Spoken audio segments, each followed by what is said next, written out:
Good morning everyone.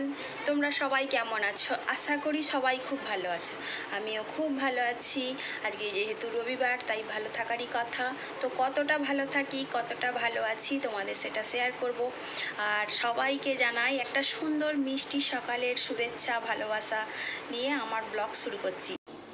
প্রতিদিনের মতো আজও আমি শুরু করে দিয়েছি সকালের কাজ। ঘর ঝাঁটপাট দিয়ে এই যে শাড়ি কাপড় গুছাতে সেরেছি, কারণ কদিনই এলোমেলো হয়ে পড়ে আছে এদিকে ওদিকে। সব গুছিয়ে টুছিয়ে রেখে তারপর আলমারির মধ্যে পরিষ্কার করে ঢুকিয়ে দিলাম। এই যে মেয়ের জামা কাপড় কাচতে চলে এসেছি এখানে। প্রতিদিন আমার কাচা একটা অভ্যাস। তারপর আমি স্নান করে নিয়ে সব কিছু শুকনো করতে দিয়ে দিলাম। তারপর তুতাই সোনাকে খাইয়ে দিয়ে নিজে খেয়ে আনাজ করতে বসে গেলাম।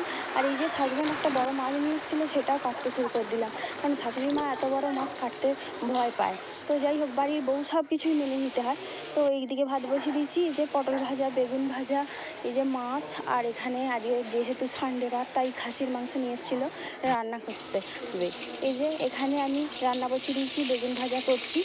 তারপর রান্না টান্না করে সবাইকে খেতে দিয়ে দিলাম। এই যে সবার ভাত বেড়ে হাজব্যান্ড মেয়ে খেতে বসে গেছে। তারপর মেয়ে আমার জন্য অপেক্ষা করছিল মায়ের সাথে খাবে বলে। তারপর খেয়ে দিয়ে এই যে বাসন ধুতে চলে এসেছি। এত বাসন দেখেই কান্না পাচ্ছিল, কিন্তু কি আর করবো বলো, সব বাসনগুলোকে মেজে ধুয়ে পরিষ্কার করে নিলাম। এই যে তারপর ধুয়ে টুয়ে রেখে দিয়ে ব্যাস তুতাই আমি শুয়ে পড়লাম। তুতাই ঘুমিয়ে পড়েছে, আমিও ঘুমিয়ে পড়বো। তো ভালো লাগলে লাইক সাবস্ক্রাইব করে দিও। টাটা বন্ধুরা, ভালো থেকো।